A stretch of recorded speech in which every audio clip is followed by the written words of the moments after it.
नमस्कार, मैं हूं पुण्य प्रसून वाजपेयी। दस्तक में आपका स्वागत है। बात आज कहां से शुरू की जाए। देश के भीतर अफवाह एक आतंक के तौर पर है। कांग्रेस के लिए लालू एक फांस बन चुके हैं। प्रधानमंत्री मोदी देश लौटे हैं तो नंबर 1।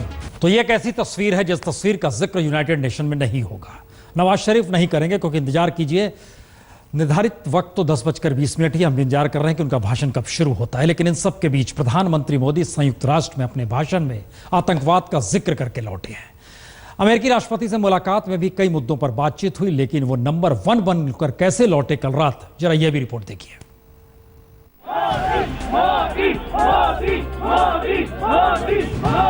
देश लौटे तो नारे लगे और एयरपोर्ट के बाहर कार्यकर्ताओं ने उनका स्वागत इन्हीं नारों से किया।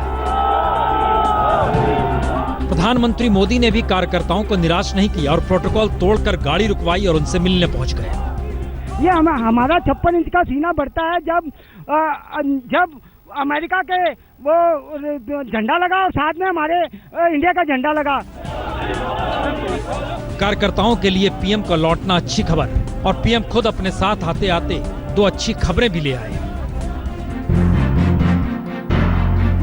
जी, आर्थिक मोर्चे पर दोनों ही खबरों का एक महत्व है क्योंकि एफडीआई के लिहाज से इस बरस पहली छमाही में भारत टॉप पर रहा। भारत में 31 अरब डॉलर, चीन में 28 अरब डॉलर और अमेरिका में 27 अरब डॉलर एफडीआई आया, यानी भारत नंबर 1। वहीं वर्ल्ड इकोनॉमिक फोरम के ग्लोबल कॉम्पिटिटिव इंडेक्स में भारत 140 में 55वें स्थान पर पहुंच गया, जबकि पिछले बरस 71वें नंबर पर था।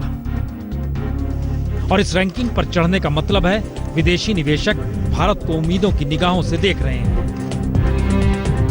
तो मोदी की विकासवादी सोच से लेकर भ्रष्टाचार के खिलाफ मुहिम से निवेशक खुश है, तो विपक्षियों के लिए दोनों खबरें चाहे अच्छी ना हो, लेकिन देश के लिए दोनों खबरें बेहतरीन हैं। जाहिर है मोदी खुश हैं, समर्थक भी और देश भी। रश किया जा सकता है, लेकिन देश के भीतर के हालात क्या वाकई रश करने वाले हैं? हालात इसलिए क्योंकि इस देश के भीतर अफवाह फैला दी जाए तो वो आतंक के सिरे को पकड़ते हुए हत्या तक जा पहुंचती है। और उत्तर प्रदेश नहीं बल्कि दिल्ली से बिल्कुल सटा हुआ इलाका है नोएडा और ग्रेटर नोएडा का।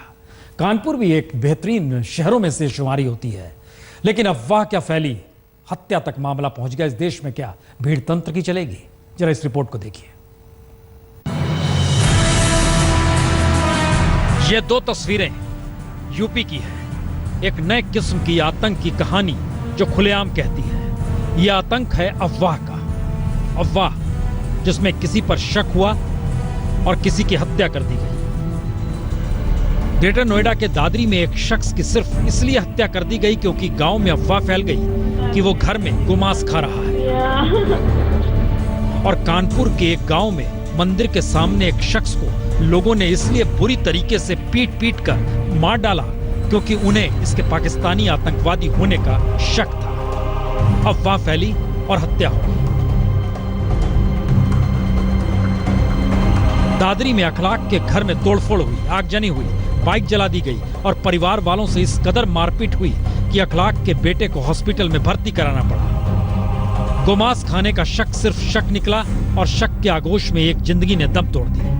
और मौके से मिले मांस के टुकड़ों की जब जांच के लिए भेजा गया तो पुलिस कह रही है अफवाहों पर ध्यान न दें।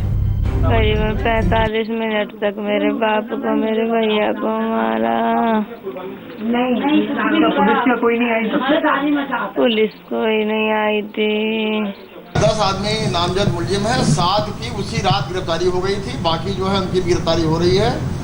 बहुत सख्त कार्रवाई होगी उस पर। बहुत वो चिंताजनक, बहुत निंदनीय घटना है। वहीं कानपुर में आतंकी होने के शक में शख्स को जान गंवानी पड़ी, लेकिन मुद्दा इतना भर नहीं है। हत्या का वीडियो भी बनाया गया और पुलिस ने आनन फानन में कुछ लोगों को गिरफ्तार भी किया। लेकिन पुलिस के होश उस वक्त उड़ गए जब उन्हें पता चला कि मारने वाले गांव के नहीं हैं। और पुलिस वालों ने शक के आधार पर जिन्हें गिरफ्तार किया था उन्हें छुड़ाने गांव की महिलाएं थाने पहुंच गई। कह रहे थे आतंकवादी है। वो दोपहर में जूते उते दो जो पाकिस्तानी है वो उससे पूछ रहे थे कि हाँ, तो वो कुछ बता ही नहीं रहा था। उसको मार मार के कबला रहे थे। लेकिन सवाल सिर्फ 2 घटनाओं भर का नहीं है। सवाल शक के आधार पर खुद इंसाफ कर देने की प्रवृत्ति का भी है। सवाल है कानून पर घटते भरोसे का भी। और सवाल यह भी है कि भीड़तंत्र अगर जुनूनी तरीके से न्याय करने निकल पड़े और किसी की भी हत्या कर दे तो पुलिस प्रशासन करता क्या है। यानी समाज में भरोसे की लकीर ढह रही है और हर किसी को बर्दाश्त करने की क्षमता भी कम हो रही है। तो ऐसे में अफवाह फैला दीजिए, भीड़तंत्र है ही, न्याय भी हो जाएगा और हत्या भी हो जाएगी। लेकिन सवाल सरकार के सामने अब चुनौती का है, पुलिस प्रशासन के जागने का भी है, क्योंकि शक तो कभी भी किसी पर भी हो सकता है। तो क्या इस तरीके से न्याय होगा? देश के भीतर का सच ये वाकई है, सरकार के सामने चुनौती पग पग पर है। सवाल ये नहीं है कि एक अफवाह, भीड़तंत्र और फिर हत्या। सवाल तो यह भी है, इस देश के भीतर याद कीजिए, आर्थिक सुधार जब लागू हुए उसके बाद से कितने किसानों ने खुदकुशी कर ली। उंगलियां कम पड़ जाएंगी, गिनते गिनते थक जाइएगा, क्योंकि ये तादाद हजारों में नहीं, 10,000 में नहीं, 20,000 में नहीं, 25,000 से ज्यादा है। अब सवाल है कि विदर्भ में सबसे ज्यादा हत्या होती है, हत्या ना कहें, खुदकुशी हुई। खुदकुशी अगर किसान करता है तो वहां से एक मुख्यमंत्री महाराष्ट्र का बनता है और वो मुंबई पहुंचता है।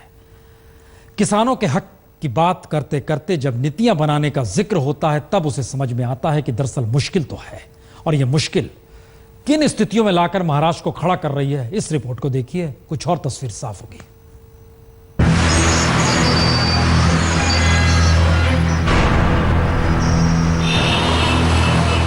किसान के सामने खुदकुशी करने के अलावे कोई रास्ता बच नहीं रहा और शहरी मिजाज चकाचौंध में खोने को तैयार है। यह महाराष्ट्र की ऐसी तस्वीर है जो डराती भी है और सामाजिक असमानता की कहानी भी कहती है। लेकिन त्रासदी यह भी है कि सूखे के चपेट में आए किसानों की फिक्र करने के लिए जब सरकार जागी तो उसने आम लोगों पर ही टैक्स लगा दिया। जी, सरचार्ज टैक्स। और महाराष्ट्र में आज रात से ये सारी चीजें महंगी हो जाएंगी। पेट्रोल, डीजल, शराब, सिगरेट, सोना। पेट्रोल डीजल पर 2 रुपए प्रति लीटर ज्यादा देने होंगे और बाकी चीजें भी कुछ महंगी होंगी, क्योंकि सूखा पीड़ितों को राहत देने के इरादे से सरकार ने इन सभी पर सरचार्ज लगाया है। सरकार ने बड़ा सोच समझकर एक निर्णय किया कि जिनको एफबीटी के माध्यम से छूट मिली है, वैट के माध्यम से छूट मिली है, उसमें से थोड़ा सा हिस्सा किसानों के लिए हम उनसे 5 महीने के लिए लेंगे। 5 महीने के लिए हमने सरचार्ज लगाने का निर्णय किया। तो सरकार अब जागी, लेकिन महाराष्ट्र में कई जगहों पर फिल्म कलाकार नाना पाटेकर महीने भर से इस तरह पोस्टर, बैनर लगाकर आम लोगों से ही किसानों की मदद के लिए गुहार लगा रहे हैं। यानी जिसकी जो इच्छा हो मदद के लिए सामने आए। यह पोस्टर नागपुर का है और इस पोस्टर के जरिए आम लोग मदद के लिए सामने भी आए। एक 4 दिन में वापस खानदेश और विदर्भ का वहाँ जाएंगे, वहाँ के जो पीड़ित है उनके लिए कुछ करने की कोशिश करेंगे। तो किसानों के लिए हर कोई पहल अपने स्तर पर कर रहा है, लेकिन सरकार के पास किसानों के लिए कोई ब्लूप्रिंट है ही नहीं। इसीलिए 5 महीने के लिए सरचार्ज लगाया गया है और उसके बाद सरचार्ज जारी रखा जाए या ना रखा जाए, इस पर फैसला 5 महीने बाद लिया जाएगा। यानी तब भी कोई नीति सामने आएगी, यह भी दूर की गोटी।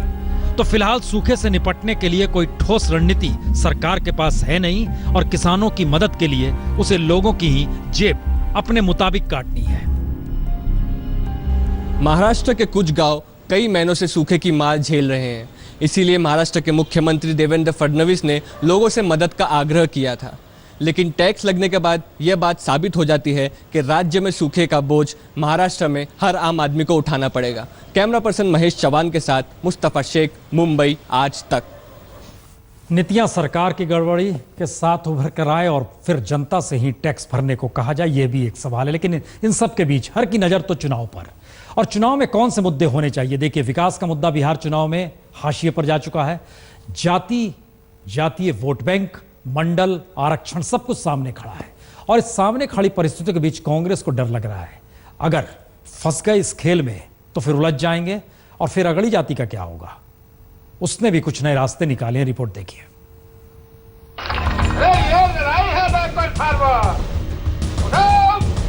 ये मंडल पार्ट 2 है। इनको हिम्मत है तो आप आरक्षण को खत्म करो। लालू यादव की इसी बोली को ना तो कांग्रेस निगल पा रही है, ना ही उगल पा रही है। कांग्रेस के लिए यह सवाल सिरदर्द बनता जा रहा है कि लालू का साथ महागठबंधन में उसके लिए जरूरी है, लेकिन बैकवर्ड बनाम फॉरवर्ड चुनाव होने के हालात में कांग्रेस से ऊंची जाति या स्वर्ण गरीबों का आधार खिसक जाएगा। इसीलिए कांग्रेस में अब इस बात को लेकर मंथन शुरू हो गया है कि बिहार में लालू के साथ सोनिया गांधी और राहुल गांधी मंच पर साथ दिखे भी या ना दिखे। और इसके लिए कांग्रेस ने पहली पहल यह कहकर बोलनी शुरू कर दी है कि लालू सिर्फ गठबंधन में है और सरकार चलेगी तो इसके लिए कॉमन मिनिमम प्रोग्राम बनाया जाएगा। लालू जी की पार्टी अलग पार्टी है, हमारा गठबंधन है। हम सबको साथ, कांग्रेस हमेशा से सबको साथ लेके चलना चाहती है। हमारे इस इलेक्शन के बाद जो सरकार बनेगी हमारी, उसमें स्वाभाविक रूप से एक कॉमन मिनिमम प्रोग्राम होगा और उस समय जब हम कॉमन मिनिमम प्रोग्राम बनाएंगे तो अलग अलग बिंदुओं पर विचार करके एक कॉमन मिनिमम प्रोग्राम बनाएंगे। हमारी सरकार बनने दीजिए, हम सबों के लिए काम करेंगे। दरअसल ये पहला संकेत है। असल में पटना के गांधी मैदान में जिस तरह लालू के साथ सोनिया गांधी पहली महागठबंधन रैली में दिखाई दी, अब आगे ना तो मंच पर वो लालू के साथ दिखाई देंगी और ना ही राहुल गांधी किसी मंच पर साथ नजर आएंगे। दरअसल कांग्रेस को बिहार समेत देश भर में अगड़ी जाति के वोट गंवाने का डर सता रहा है। इसीलिए वो इस मामले में बयानबाजी कर महागठजोड़ में फूट का संदेश देना भी नहीं चाहती, लेकिन लालू की जातीय सियासत से दूरी बनाकर सियासी संदेश भी देना चाहती है। और जो जानकारी कांग्रेस के भीतर से निकल कर आ रही है उसके मुताबिक बिहार में कांग्रेस नीतीश के सुशासन पर ही दांव लगाएगी। इसीलिए जल्द ही महागठबंधन की तरफ से एक साझा एजेंडा भी जारी किया जाएगा, जिसमें कांग्रेस करप्शन फ्री सरकार के साथ ही गरीब सवर्णों को उपयुक्त मदद की बात जोर शोर से रखना चाहेगी।